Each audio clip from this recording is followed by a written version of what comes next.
A 48 quilômetros ao norte de Baton Rouge, Louisiana, pertinho do rio Mississippi, fica uma rota de balsa em St. Francisville. Os ingleses estiveram aqui na Guerra Revolucionária. Foi aqui que a plantação Myrtles foi criada em 1796. Hoje é uma pousada famosa por sua trágica história e constantes relatos de que é assombrada. I definitely believe that it is haunted. I have no doubts. When I first got the myrtles and we moved here, we were not at all believers.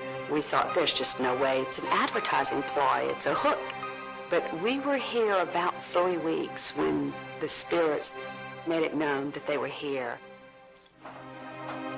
Desde sua inauguração na década de 60, centenas de pessoas falam de aparições estranhas. I woke at about 3 in the morning to bouncing on the end of my bed. I saw a little girl in a long white dress, long blonde hair, jumping and giggling on my bed. I could not see through her. That's what I would have expected a ghost to look like, that, with big light behind her or see-through transparent, something like that. She looked solid. She looked like somebody's child had gotten loose in the house and found my room and was playing. And I immediately threw my head back in the pillows and tried to convince myself that I was dreaming. Finally it stopped, and it felt like it had been forever, but when I looked up, the clock said 3:07. The little girl was gone, and it had only been 5 minutes. I saw her plain as day. I know it's a strange story, and I'm not out to convince anyone of the story, and I'm sure that some question it, but it's what happened to me, and I'm just here to tell you what happened. A guia Hester Abby diz ter tido vários contatos estranhos à casa. I did not believe in ghosts, but after working here for about 2 weeks, I began to change my mind.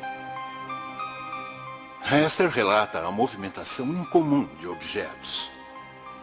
We put candles in holders, we come back, they're lying on the floor. They're not broken, it's not that they fell. It's as if someone says, I don't want them here, and they place them down.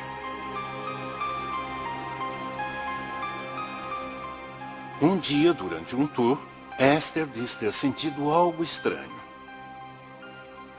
I made a point to stand behind the couch in the ladies' parlor when giving tours because I'm out of the way and our guests can easily see the room. I could feel a child pulling on the side of my clothing. Kind of the way a child does when they need to tell you something and you're talking to someone else. Of course, no one was there. Para muitos, tudo pode ser explicado pelo passado sombrio da casa.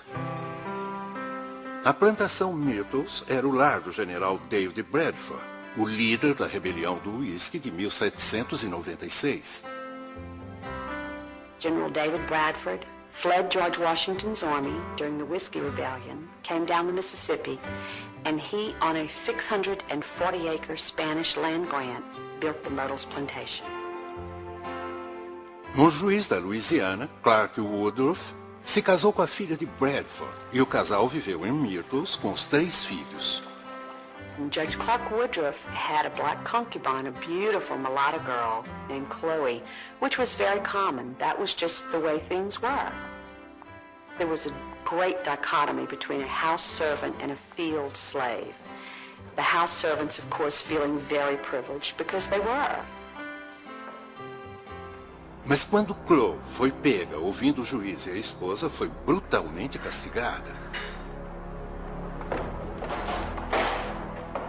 Her left earlobe was severed. This was the normal punishment for that type of misdemeanor because it would tell other plantation owners that this girl was not to be trusted, that she was caught eavesdropping. Para evitar a humilhação de ser expulsa da casa e ser escrava no campo, Chloe armou um plano peculiar. She decided that what she would do to gain favor of the family was that she would take oleander leaves and pour it into a cake batter and make the family sick. She would then know what to give them to make them well. Only Her misguided intentions were that she put too much of the poison in the cake, and the mother and 2 of the children died. And Chloe told the other servants what she had done because she feared for her life, and she thought that the servants would have helped her escape. Em vez de ajudá-la, os servos a enforcaram numa árvore do quintal. So that night, Sarah Matilda, the 2 children, and Chloe all lost their lives. Desde então, hóspedes e funcionários do local alegam ter contato com espíritos desencarnados naquela noite fatídica. I think the tragedy that surrounds this house has left their spirits somehow unsettled, and so they're in their home. And they're comfortable here, and they're seen looking in the windows and playing. I think they just are here. I believe the children that guests have said that they still see is Judge Clark Woodruff's daughters that were poisoned by Chloe. Outra hóspede conta uma experiência surpreendente perto da árvore onde Chloe teria sido enforcada. All of a sudden, something hit the back of our swing that was a metallic sound. We were the only people sitting in the swing.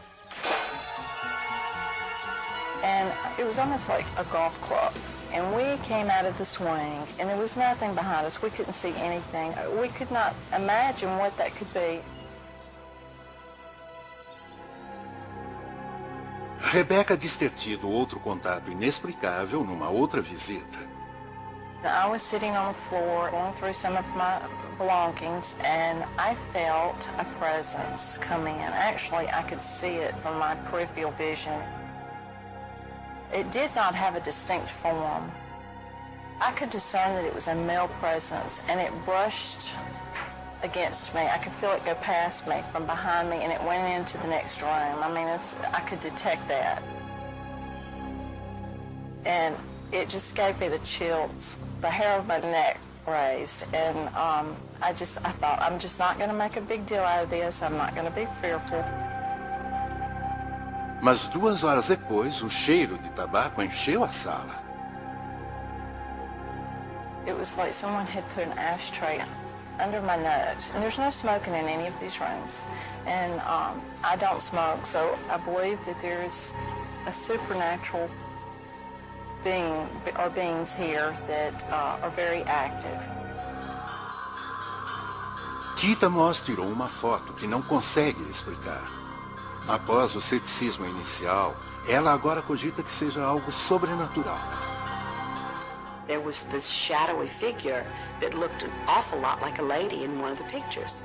And I said, oh, I'm sure it's just a shadow. As proporções batem com as de uma figura humana, mas o torso parece transparente. A madeira da casa pode ser vista atrás. When they did a shadow density on the photograph, the 2 children showed up on the roof. So we now have this photograph that has a slave in slave costume and 2 children that came up on the roof. So I would say that that's a pretty suspicious picture. Tita não foi a única em Myrtles que tirou uma foto misteriosa. We have drawers filled with pictures from people who come through on tour and people who spend the night and the stuff that they send us after they get home. Tita Moss acha que os espíritos de Myrtles são bons e estão olhando por sua família. My son said, Mommy, come get the little girl off the chandelier. So trying not to alarm him, but yet at the same time trying to placate him, I said, Sweetie, tell Mommy, what does she look like? He said, she has on a white dress. And I said, well, what color's her hair? And he said, well, oh, Mommy, can't you see? And at that very moment, I wasn't afraid, but I knew there are spirits here, and they are protecting my children in this home. There's nothing to fear. They aren't out to harm anyone.